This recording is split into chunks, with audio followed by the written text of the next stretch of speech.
a few Bibles scattered out if you'd like. Acts chapter 23, beginning at verse 23 this morning. This is a fascinating account of Paul's court appearances. And the providence of God and the sovereignty of God is all over this. So the challenge is for the teacher. The challenge is for us to understand that what's going on behind the scenes that may not be mentioned out front is that God is indeed moving all of these things, causing all of these things for His glory and the good of His people. But let me begin by asking this question. Why do people resist the concept of divine providence? Why would they do that? Why would they resist that? I believe the answer is simple theology. Simple theology. They are dead in trespasses and sins. Ephesians chapter 2 and verse 1. That's where we all begin, beloved. When these children come into the world, as cute or not so cute as babies, whatever your opinion might be, they're dead in trespasses and sins. That is their spiritual condition coming into this world. And when they get so old, about 8 months old or so, they begin to express that nature in various ways. Why would we think anyone alienated from God, that is dead in trespasses and sins, could welcome an idea that one Creator moves His creation toward a designed end? Why would we presume that's possible for someone who is dead in trespasses and sins? Or that they would even welcome it? The highest attainment, apart from Christ, can be only Romans 1, 18 through 23. The best that they're going to do is fashion and shape and chisel a rock, decorate it, set it up somewhere, and say, "This is the God who brought you out of Egypt." Oh, that's exactly what Israel did say numerous times. Remember? When the kingdom split, the man in the north had to set up a fake religious system. Otherwise, all the people would go back down to Jerusalem like they should be doing at least 3 times a year and worshiping in the temple with the festivals. So we'll set up a fake system, and the declaration was, "Here are the gods who delivered you from Egypt." So that's the best that someone apart from Christ can attain. That passage, Romans 1, 18 through 23, is such a pivotal passage to understand correctly. A biblical worldview depends on a correct interpretation of that passage. It is a pillar, a cornerstone, a benchmark, that if we do not recognize it and understand it for what it says, there will be errors committed so many areas and so many trails that branch off from Romans 1 that would be hard to recover. Generally, people do not want to believe that God controls everything, because that thought that God controls everything strikes back at man. It's an unpleasant thought that he has, because he thinks, for one of the things that he thinks is that appears to make me a puppet. It reduces me to a puppet status. And I don't enjoy thinking of me being controlled by someone that I don't know, or that I cannot know, or that I don't even believe in. Or they cannot reconcile God's love with a plan that includes suffering and sickness. Men think it is unfair according to their own standard of reasoning. So we create God in our own image, so to speak. Those who are not alienated from God have an ability to understand and welcome divine providence. It is a blessing. The knowledge that God has a plan and is carrying out His plan brings confidence, assurance, and boldness to us while we share the gospel, because we know that good works are prepared beforehand and God has designed us to walk in them, right? Ephesians 2:10. That He prepared beforehand that we should walk in them. We welcome that. That is good news to our ears. It is God's providence that changes the course of history. When the Spanish Armada, just as an example, the Spanish Armada sailed and they were going to fight the English, we would say, humanly speaking, there was no way the English were going to win, were going to beat the Spanish Armada. But it was God's plan that England be victorious. So God providentially saw to it that there was a terrible storm that arose, and that storm destroyed much of the Spanish fleet. And God ensured that England won that battle. You know what's happened because of that. When the English defeated the Spanish, Protestantism rather than Roman Catholicism would rule in England. And you know what went on from there. Since Protestantism ruled in England, you and I are the blessings and the beneficiaries of that, living today in this country. That event and others contributed to the founding of our country.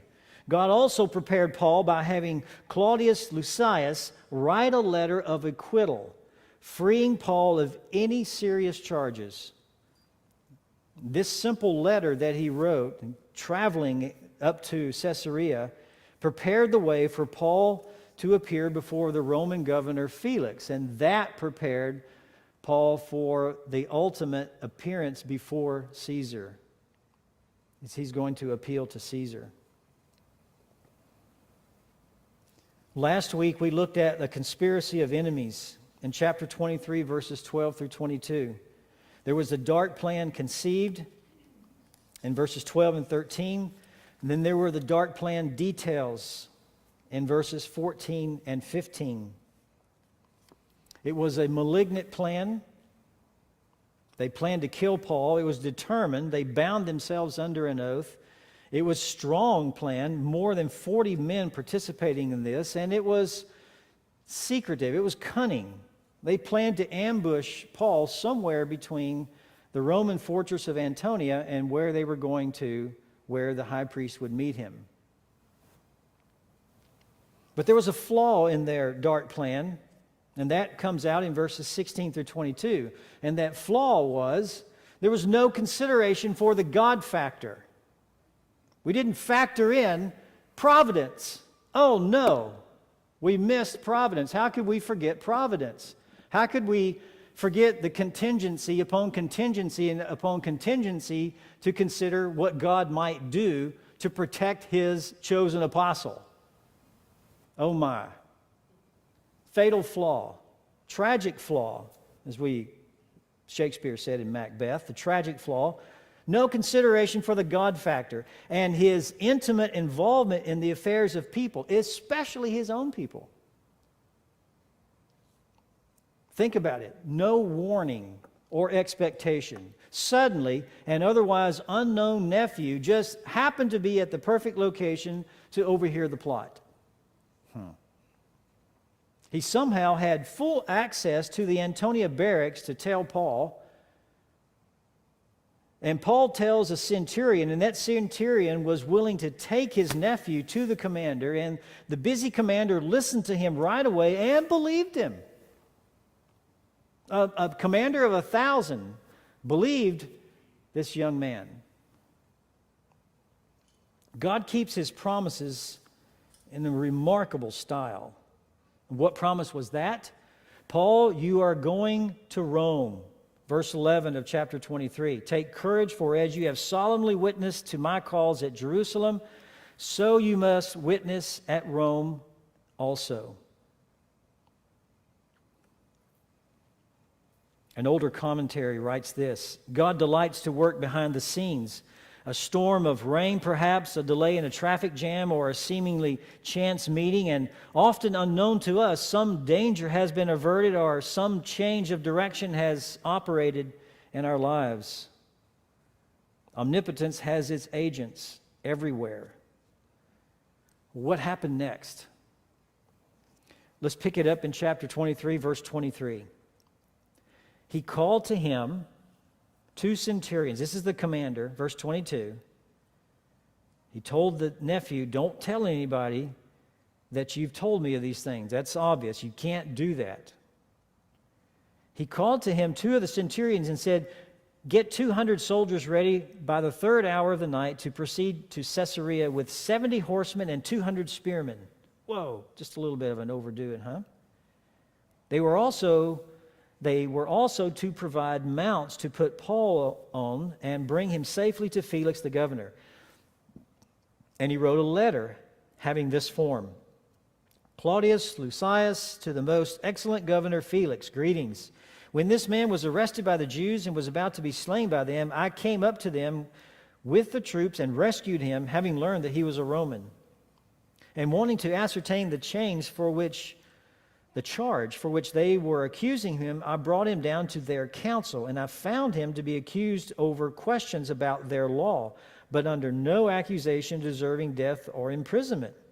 When I was informed that there would be a plot against the man, I sent him to you at once, also instructing his accusers to bring charges against him before you. So the soldiers, in accordance with their orders, took Paul and brought him by night to Antipatris. But the next day, leaving the horsemen to go on with him, they returned to the barracks. When they had come to Caesarea and delivered the letter to the governor, they also presented Paul to him.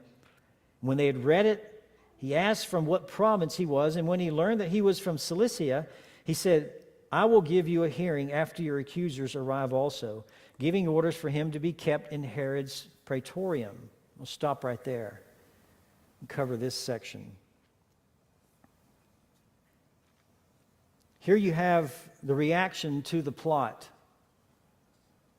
We have that reaction in verses 23 and 24, and then the necessary epistle and letter that he writes in verses 25 through 30, and then the remainder of the trip in verses 31 through the rest of chapter 23. So let's make a few comments about that, and then we'll look at the accusations that were leveled against Paul in chapter 24 and verses 1 through 9.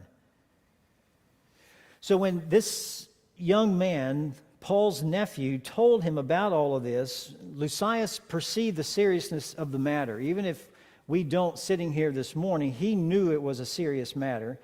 So he decided to send Paul to Caesarea. Caesarea was named after Augustus Caesar. It's not an old town, it's a relatively new town. Why such a strategic move?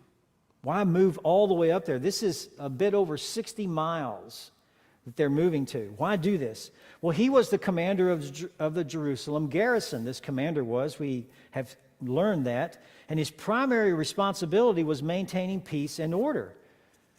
And we have seen also the mobs, the instability, the plots, the hatred for Paul, all must have convinced him that peace in the city and a Roman citizen's safety were tenuous at best. And so he must separate them. He cannot get an answer. Remember, he tried 3 times to get an answer. Why do you want Paul dead? What has he done? No accusations worthy of death. He says that in verse 29. No accusations worthy of death. So he decides to get Paul out, and that's the reason why you see such a large and bold move here. Caesarea was the seat of the government and where the governor, Felix, lived. It was the Roman headquarters. Some military terminology is going to come out here a little bit because this is somewhat of a force march, is what this is. A 35-mile force march, a little bit. Paul, being a Roman citizen, he could be examined by the governor rather than the lower level official because he was a citizen. he had this privilege or this right to go before Felix. Well, the quick reaction by Lysias tells us that he took the news seriously, and the order of march indicates that as well.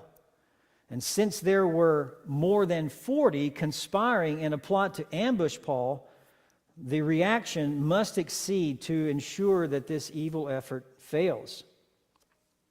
Were there more involved in the conspiracy? Lysias did not know. In fact, Lysias didn't even know there were 40. Paul's nephew had to tell him. So what's the intel? There's an unknown sizable force. There's at least 40. More than 40. Are there others? We don't know. Well, you're not going to plan that there's only 40. Let's just plan that there's only 40. That would be foolish. And Lysias knows that. So this is what he did. Remember, losing a prisoner is not an option. You lose the prisoner, you lose your own life. So that's not an option. He gave them what we would call a warning order. No flashbacks here. He gave them what we would call a warning order. That is, the situation, the mission, the general and specific instructions. He called 2 centurions. He gave them orders to prepare 200 infantrymen, foot soldiers, 70 horsemen, and 200 spearmen. Almost half of the 1,000 troops in the Jerusalem cohort, 470 men, to protect one. And that's not all. Highly unusual, Paul was to be given a horse. Now the word there, mount, was to be given a mount. The word used there can apply, it's used for cattle, it's used for a horse. Likely, they didn't put him on a donkey. You get overrun, you get ambushed, and you're trying to get away on a donkey with your little whip, patting him on the hind end as he's, going down the trail in the canyon. Probably a horse here. In case something happens, Paul has the opportunity to get out of Dodge quick. And that's highly unusual. Should the Romans weaken or be ambushed under an attack, Paul would have the opportunity or a possibility of escaping. So all the troops were to be ready to depart by the 3rd hour. That's 9 p.m. 9 p.m. We know that the night itself was not divided into hours by the Romans, but they were divided into watches. You started at 6 p.m., then you went to 9 p.m. It followed a cardinal kind of direction. 6, 9, midnight, 3 a.m., 6 a.m. again. So the 3rd hour is 9 p.m. The 6th hour would be midnight. So their numbering began at sunset, 6 p.m., and they went around the clock that way. So the order has gone. They're preparing. You have 470 troops that are ready to go by the 3rd hour. All in order. Here we go. Well, we take a break from the action, so to speak, and Luke gives us the letter that Lysias writes. Here's the necessary epistle or letter in verses 25 through 30. And you notice that he addresses Felix as the most excellent. And that title is used to address a Roman official. And that helps us a little bit because who else is addressed as most excellent? Theophilus. I'm writing to you, Theophilus. Most excellent Theophilus.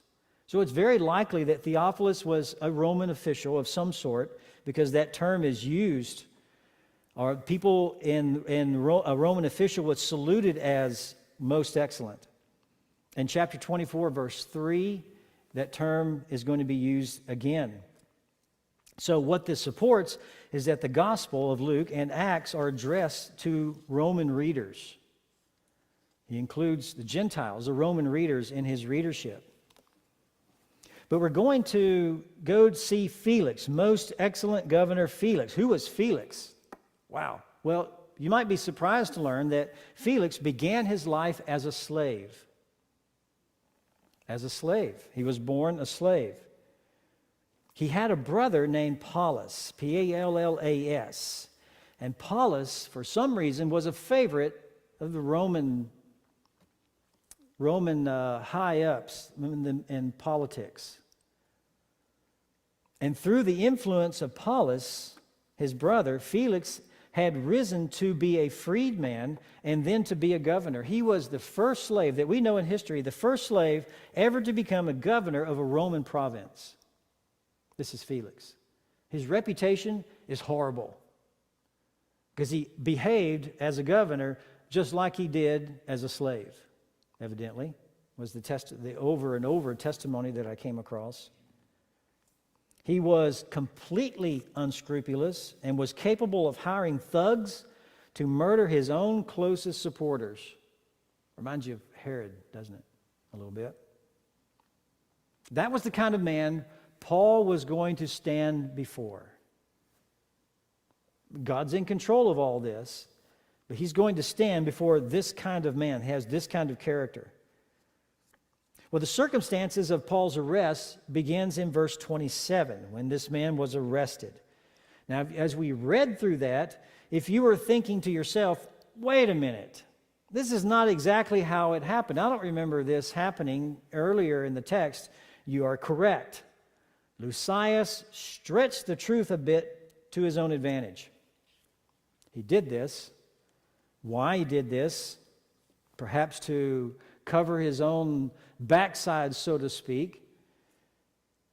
He says here, and it is true that he probably saved Paul from the mob, but when he saved Paul from the mob, remember, at that time, he did not know of Paul's Roman citizenship.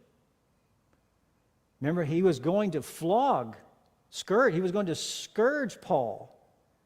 And Paul got out of the scourging by saying, you can't do this to a Roman citizen. Everybody took a step back, stopped, put their hands behind their back, assumed the position of parade rest, and waited for further orders. Because you can't touch this guy without severe repercussions. So that's how Paul got out of that. So Lucius stretched the truth a bit for his own advantage here. Some of these things are true.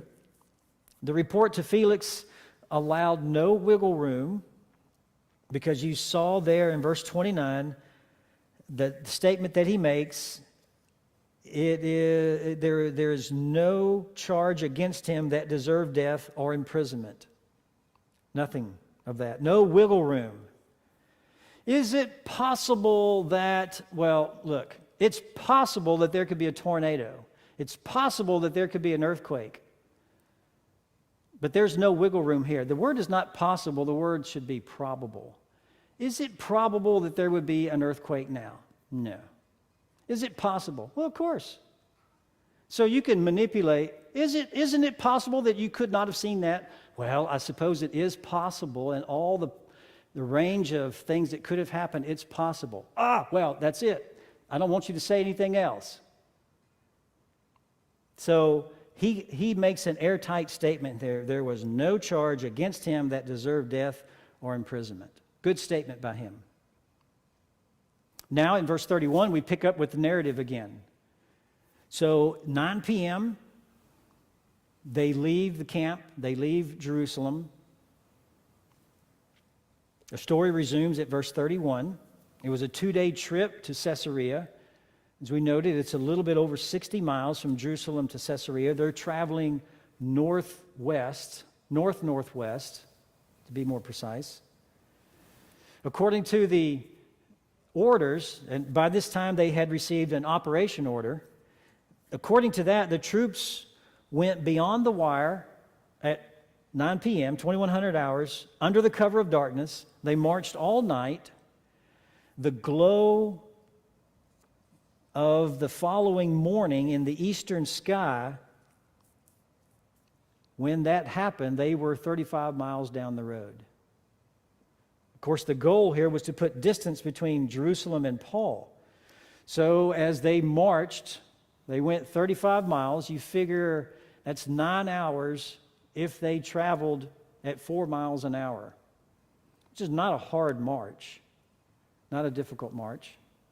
But we don't know that they took all night. That's the thing that we do not know. They came to Antipatris.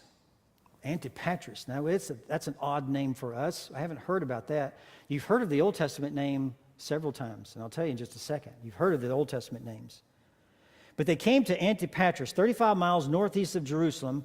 It was a military station on the border between Judea and Samaria. And in the Old Testament, it was called Aphek, A-P-H-E-K. Now, if you've read Joshua and you've read 1 Samuel, you know that name, Aphek. That was a Philistine town. It was there that the Philistines fought the Israelites, and it was there that they lost the ark in 1 Samuel chapter 4. When the Philistines lined up and the Israelites lined up in that area. That town occurs 8 times in the Old Testament. Joshua earlier defeated the king of Aphek in Joshua chapter 12. But later on, the Philistine armies defeated Israel and captured the Ark of the Covenant.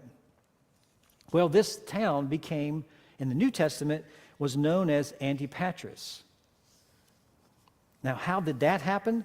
Well, Herod the Great rebuilt the city in 9 BC in honor of his father, Antipater. Pater is the Greek name for father. Antipater, Herod's father. So it took on a new name, but it's an old city. Well, it's a military outpost at this point.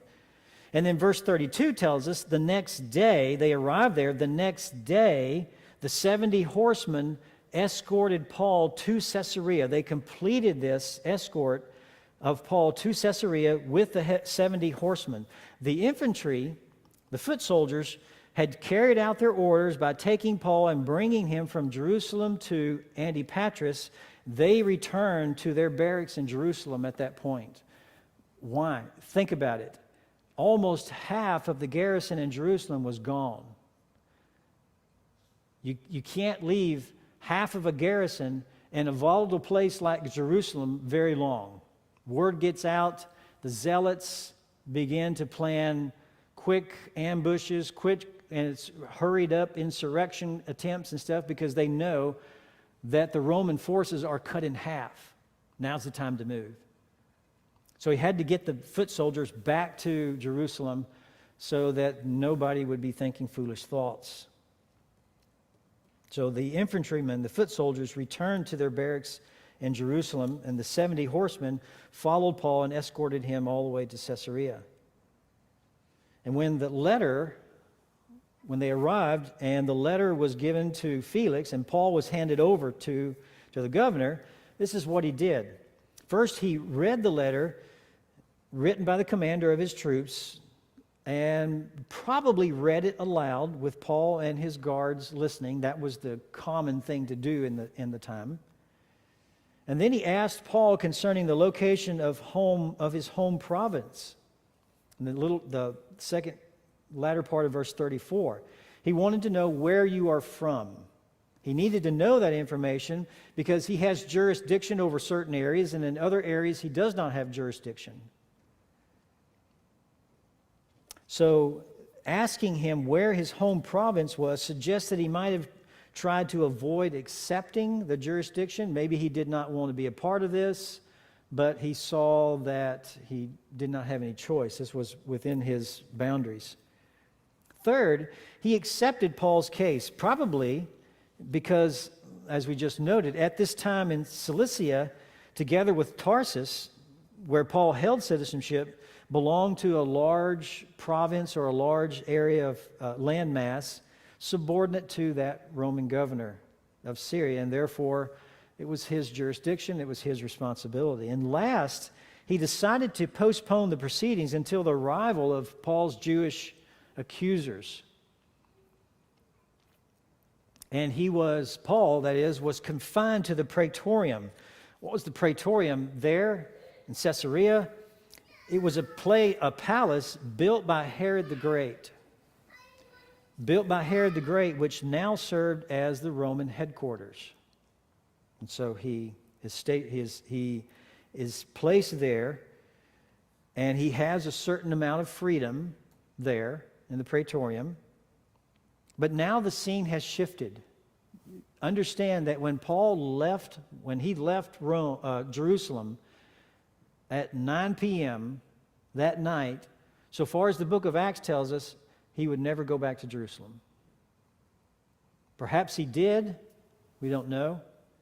But he never, so far as we know from the book of Acts, he never saw Jerusalem again. So the scene has shifted at this point from Jerusalem to Caesarea, from the Jews to the Roman officials, and still the issue unresolved was the Jewish antagonism toward Paul. Why do they want him dead? And the commander thinks and believes that he needs to get Paul out of the city in order to find and get resolution toward that. We know that in God's providence, the Lord is using all of these things to move Paul closer to Rome. Paul knows that God has called him to Rome. He knows he's going to Rome. Verse 11, the Lord stood by his side and told him, "You're going to Rome." Paul doesn't know how he's going to get there. What he doesn't know is that he's going to spend 2 years in Caesarea. 2 years. Back and forth, in and out of court. Giving defense, hearing the accusations, giving defense, back and forth. For 2 years, this is going to happen. Paul certainly doesn't know that at this point. So the nephew thwarts the plan. Lucius reports the plan. The soldiers transport the prisoner. All of this under the sovereign rule of Almighty God. God is doing all of this. Though it doesn't mention the name God, he is behind the scenes moving things according to his plan. Warren Wiersbe, he says this, as you review the events recorded in this chapter, you cannot help but be impressed with the commitment of the Apostle Paul to his calling. In Acts chapter 20, verse 24, he said, "I do not consider my life as dear to myself." If there was ever a man who dared to follow Christ, whatever would come down the pike, whatever was facing him, Paul was that man.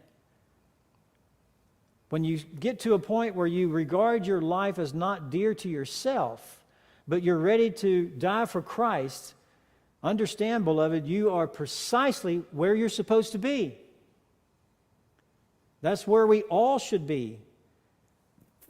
Living on the green ramp, so to speak, ready to be deployed wherever the Lord would take us. Bags are packed, rucksacks ready to go. Everything's ready to go. I get the green light, I'm out of here. That's where Paul was in his life. That's where you and I ought to be. The ties and the strings and all this stuff that connects us to this world needs to have a quick release on them. And that quick release needs to be within our reach. Release, gone. That's the way we ought to be. That's what we ought to be striving for.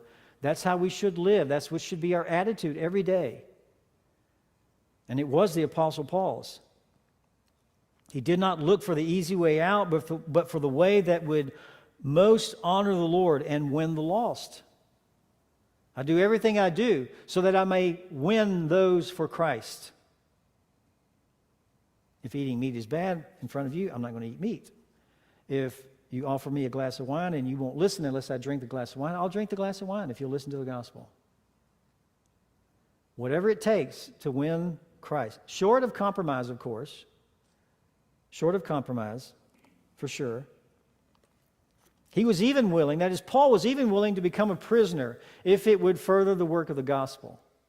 So he willingly submitted. He knew God was working through this. He knew God was moving him through these challenges. He knew God used the Romans to deliver him from the mob. And what's going to happen in 2 years is that there's going to be a suspicion and a potential threat that the Romans would release Paul in Caesarea back to the Jews. That's not, what do you think the Jews would do if the Romans did that? Kill him. Of course they're going to. So Paul does what? I appeal to Caesar. And off he goes. Roman citizenship, that unconventional weapon that he uses. Because he knows that's where he ought to be. And so he's willing to go through all of this in order to fulfill what God has for him. We are impressed, we should be impressed with the amazing providence of God in caring for his choice servant Paul. But think back in your own life, beloved, how many times the Lord has delivered you, kept you safe, given you an understanding of a situation or circumstance, guided your thoughts in a certain direction. How many times did we stop? Did we recognize and offer God thanksgiving for that? Or did we just regard it as, wow, I was lucky. I'm glad you came along before me. Or I'm glad I was whatever. And we never gave God any thought. We never gave him praise. Psalm 34, verse 7, the angel of the Lord encamps all around those who fear him and delivers them. The Romans are enlisted by God's sovereign providential hand to ensure Paul's escape. Jesus had promised Paul safe passage, and he would ensure that he had a ticket to Rome, and he does. Sometimes God delivers by a young person. Sometimes he calls in the cavalry. But the Romans would begin to see through the sham accusations from the Jews. They already knew that Paul had not violated any Roman law. That's clear in verse 29. Perhaps after a time of court decisions and pressures from the Jews, the Romans, as we noted a moment ago, would have released Paul into the hands of the Jews. And Paul must have perceived that possibility as well, and so he appeals to Caesar. And he has his day in court in Rome. He's going to have his day in court here in chapters 24 through 26. 24, 25, 26 represents 2 years in Caesarea. Going back and forth, court, out of court, in court, out of court, testifying to several people. So Paul's day in court, chapters 24 through 26, is going to last 2 years. This is called his Caesarean confinement. It was, what time is this? This is probably late 57. The year late 57. He's going to be here for 2 years. When the book of Acts ends, it's going to be, he's in house arrest in Rome. He's in house arrest in Rome probably for 2 years. We know that, 2 years. 60, 61, probably in that time. Tradition has it that he was martyred in 66 or 67.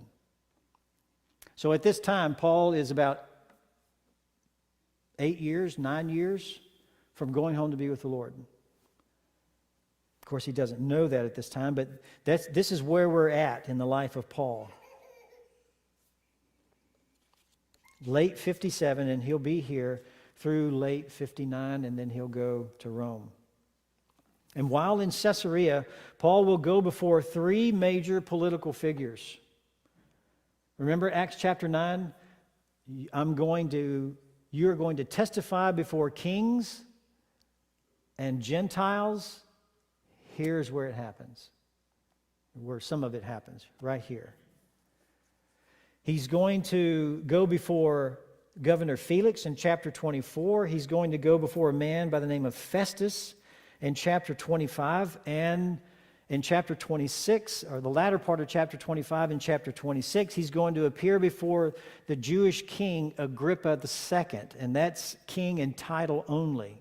Of course, the Romans are not going to let anyone have king status. So it's the titular, in name only, Jewish king Agrippa II. But a little bit of notes about chapter 24. Here's what Luke does. It's a little bit unusual, but Luke gives almost equal space to the Jewish charges against Paul. That's what we'll look at this morning, verses 1 through 9. And then Paul's reply to the charges, he gives the space of verses 10 through 21. And then Felix's response in verses 22 through 27. Now, why does Paul do this?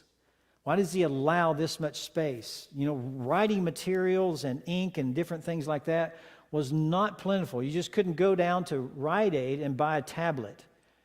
This stuff, animal skins, vellum, papyrus, this stuff was rare. So why did he spend this amount of time doing this?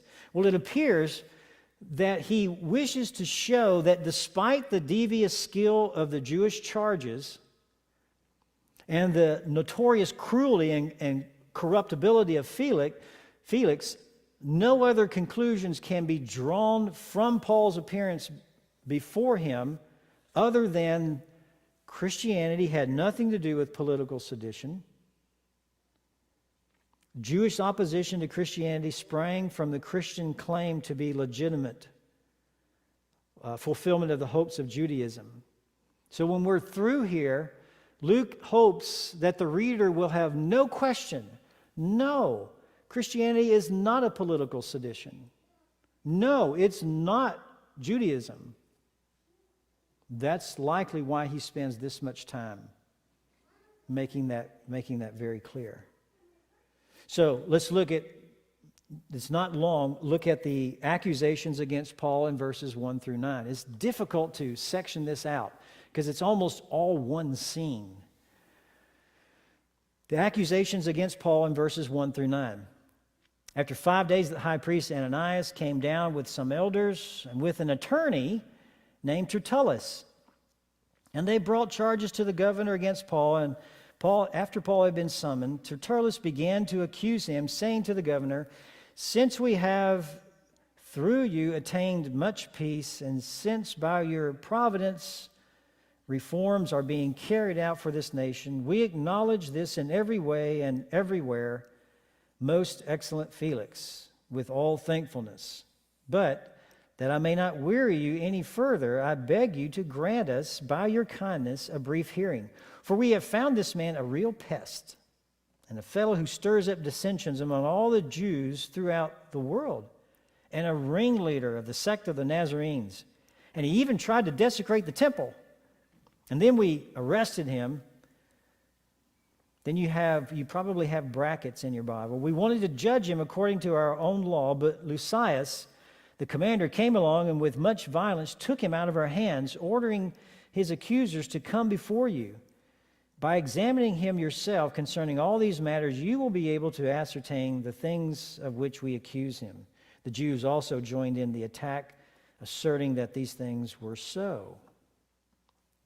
So the Jewish opposition arrived 5 days after Paul arrived. They had hired a Roman attorney, a Gentile attorney by the name of Tertullus. And they hired him to present their case at this Roman tribunal. And it was not uncommon in this day for Jews to hire pagan lawyers who would be more familiar with Roman law. So they did this to try to ensure that their case would go well for them. No love here for Paul. No love at all here for Paul. They are willing to travel a bit over 60 miles so that they can take another shot at silencing Paul. The slick Gentile lawyer was an additional effort for the cause. In verses 2 through 4, you have the common and normal flattering appeal aimed at securing the goodwill of the governor. He's trying to ingratiate himself into the good graces of the governor. Verses 2 through 4, however, beloved, are nothing more than an attempt, of course, to get on his good side. And though Lucius stretched the truth for his own advantage a little bit back in the letter that he wrote, Tertullus stretched the truth beyond its breaking point. This is just a bunch of hogwash, what he says here. Testimony after testimony after testimony. Felix did not do what Tertullus claimed that he did. During Felix's rule, insurrections and anarchy had increased throughout Palestine. Remember what time this is. This is 57, 58. I believe his time is over in 59, sometime in 59. All of this is leading up to what? In 66, what happens? The Jewish wars begin. 4 years later, 70 A.D., Jerusalem is destroyed. So all of this is building up. And Felix did not help. He did not bring peace. The anarchy and insurrections had increased throughout the area during his time. His brutal attempts to put down popular uprisings had only further inflamed the people. Most of the Jews living at the time would have been horrified to hear what the high priest's mouthpiece had to say to Governor Felix. It was certainly politically expedient, but it was far from the truth. The common Jew heard this from Tertullus, aimed at Felix, they would have ran out of the courtroom. The land hardly knew peace. Felix demonstrated no foresight. No significant reforms took place during his jurisdiction. He did not deserve the title most excellent, and most Jews had no intention of expressing gratitude toward him. So other than that, Tertullus spoke the truth. Proverbs chapter 26 and verse 28, a lying tongue hates those it crushes, and a flattering mouth works ruin. In verses 5 and 6, you have the narration of facts as Tertullus sees them. And then in verses 8 and 9, an appeal to the governor to act. Take this information that you have and act on it. So here are the three accusations leveled against Paul. Number one, sedition. A real pest and a fellow who stirs up dissension, the first part of verse 5. This was the first accusation. Literally, it's troublemaker. Literally, pest. Pestilent man. He is a pest. He's a plague. He stirs up riots among the Jews throughout the entire civilized world. Remember what he said? Throughout the whole world, he said. Oh my. Are we exaggerating just a bit? For effect, no doubt. A similar saying today might be something like this. That man is a cancer and needs to be checked. There you go. There's something equivalent. That man he's just a cancer. He needs to be checked. Paul was accused of political sedition, of political subversion. You think about this. The greatest preacher of the ages being branded a pest by a contemporary hired lawyer. Wow. All the disturbances and commotions which Paul's enemies created were laid to his charge. Nothing of the Jews stirring up things. They suppose that Trophimus went into the temple, into the area where he should not have gone, but he did not. This too rings familiar because, and you remember this, because the Asian Jews in chapter 21 and verse 28 also charged Paul with causing trouble everywhere. It's a common accusation. It's a common word. We would say in marriage counseling, we say this. Don't use the word always. You guys know why? You always do this. Or never. You always. Stay away from those words because they don't come across very well. Well, they use everywhere. He causes trouble everywhere. Everywhere. I mean, just everywhere. What a pestilent man. He needs to be dealt with. Everywhere. Everywhere he goes, he just causes trouble. They have no idea whether it's true or not. Do you not see that today? I mean, in the providence of God, we're talking about this while half the country is going haywire. And nobody's doing anything about it, seemingly. Wow.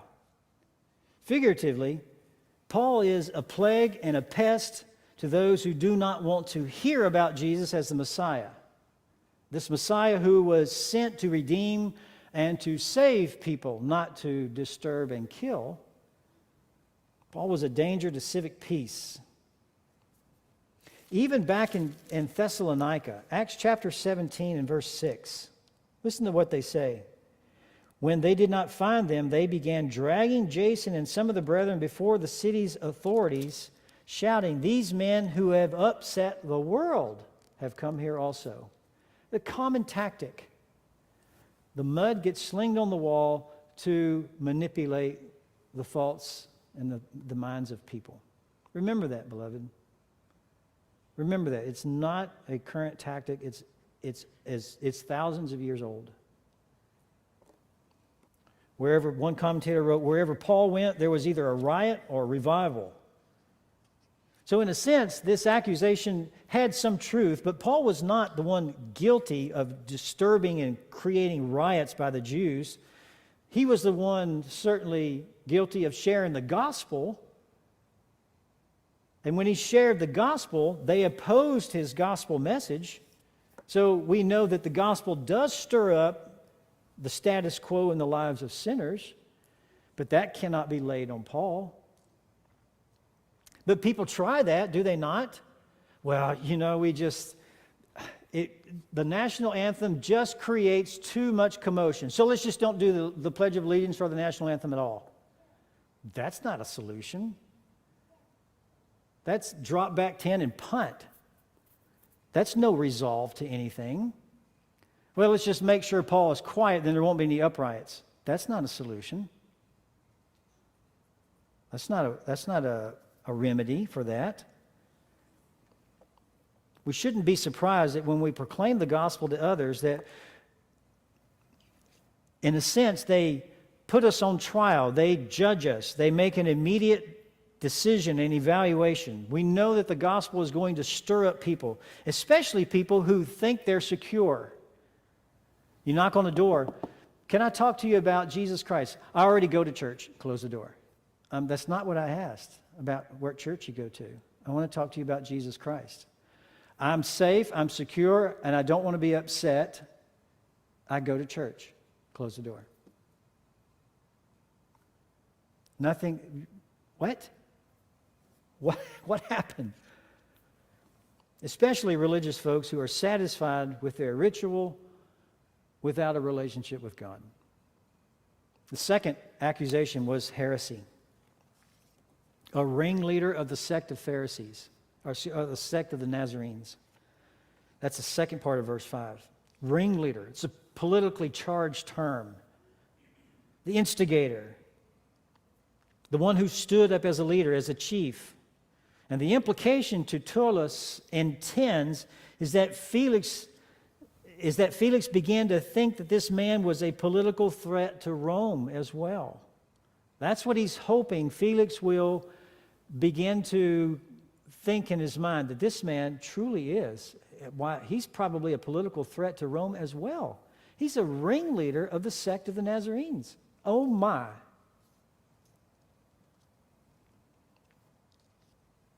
Of course, political threats in Rome was never tolerated. They pounced on those things very quickly. Pax Romana, they prided themselves on keeping the peace. The fact is that this charge by Tertullus was a true statement, for Paul had indeed been the leader of the spread of Christianity throughout that known world. He indeed was the leader, but not the politically charged kind of leader. We know that Jesus himself was known as a Nazarene, Acts chapter 2 and verse 22. But this is the only time here in Acts 23 or 24, this is the only time the word Nazarene describes Christians. How about that? Other than Acts 2:22, this is the only time Nazarene is used to describe Christians. And we have no idea why Tertullus used the phrase Nazarene. Why didn't he use the way? We've seen that phrase, the way, a couple of times already in Acts. Why didn't he use the term the Christians? That's been used once thus far in Acts. But he didn't use that term. He used the term Nazarenes. Perhaps he wanted to remind everyone that nothing good could come out of Nazareth. Remember that? John chapter 1. The charge was serious. because if it was believed that the whole Christian community would be viewed as a dangerous revolutionary movement, then Felix would act. But God providentially is not going to allow that to happen. So Tertullus charges Paul with leading a party that pledges devotion to a man executed by the Roman authorities as a teacher who allegedly seduced the people and falsely claimed to be the king of the Jews. The third accusation is a sacrilege, and he attacked our temple. He even tried to desecrate the temple. Verse 6. This accusation also was raised by the Asian Jews back in chapter 21 and verse 29.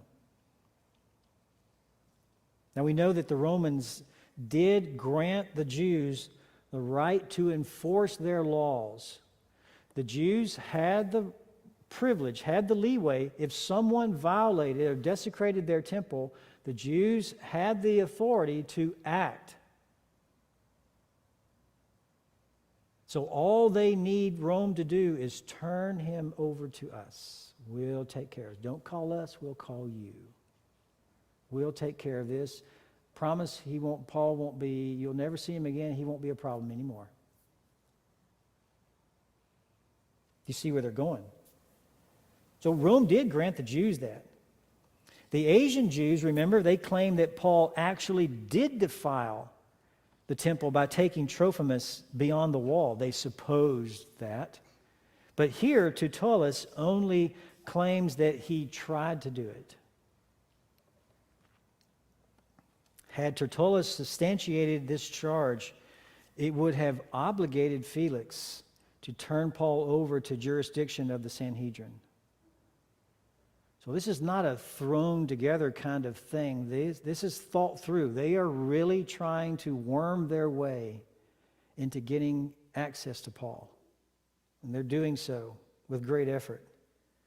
And of course, if they would have done that, what do you think they would have done to Paul? We know they would have killed Paul. We know that the accusation by the Asian Jews was completely false. They supposed that Paul brought him in the temple. But I ask you this question right now. Why didn't they lie right here? Why didn't they lie? Why did Tertullus say he tried to do this? Why didn't they just go full force and lie? Who would check them on it? It would be their word against Paul's. The answer is the providence of God kept them from going over the edge and lying at this point, any more than they already have. Paul disturbs the peace as a seditious member of a dangerous sect. The evidence is his act in the temple. He should be stopped. That's what they're saying.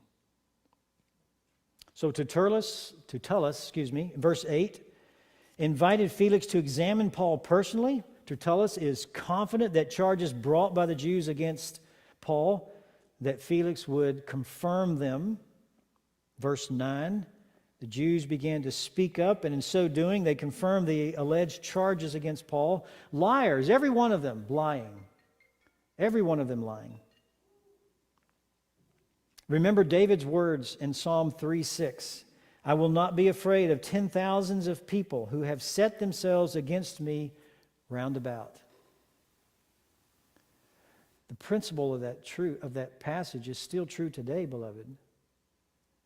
Believers in Iran are persecuted and killed, and nobody ever hears about it. But God knows, and He's caring for His people. He's taking them, He's delivering them from that difficult situation into His presence. But the Lord is sovereign over all of this. The charge that he was an agitator who caused insurrection assumed that it was political agitation. But all of Paul's teachings were religious. The Lord Jesus had commanded believers to pay their taxes to Rome. In Matthew 22, Paul had said the same thing and urged submission to governmental authority in Romans 13. The Romans avoided religious disputes.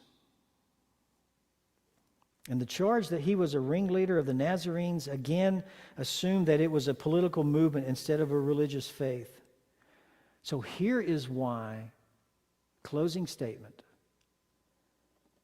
here is why God put Felix in this position at this time. Verse 22. Verse 22. But Felix, having a more exact knowledge about the way, put them off, saying, when Lucius, the commander, comes down, I will decide your case. Felix was a corrupt man, but he knew that Paul was not a political agitator. He knew that Christians were not political agitators. God put Felix exactly where he needed to be at the right time. God used his nephew, he used the Roman cavalry, and now he used the corrupt governor to ensure that Paul was safe and that he will get to Rome. The providence of God, beloved, is all over the place. May God give us eyes to see. Not to come up with conspiracy theories and all that junk, not that. Just to plainly understand the movements of God in His people and in the world. May it create in us a renewed desire to worship and praise our God who is sovereign over everything. Lord, thank you for this passage. It is a wonderful passage, a stimulating passage. And Paul now is going to defend himself, and then we're going to see that Felix is going to defer. Your sovereignty on the pages of Scripture is so fun and enlightening to read, because we read these things and then you cause us to reflect back on things that we've seen in the world, or parts of history that we've read, things that have happened in our life. It helps us to see your sovereignty and your providence moving in this world. And we thank you for that. Though you are sovereign and your providence continually provides for your people, may we not become lazy. There's no room for laziness here. Paul did not throw up his hands and tell his nephew, God's in control, God will work it out. No. He told him, bring the centurion, take this young man to tell the commander. Help us to understand the biblical balance, to be balanced, to hit the mark every time.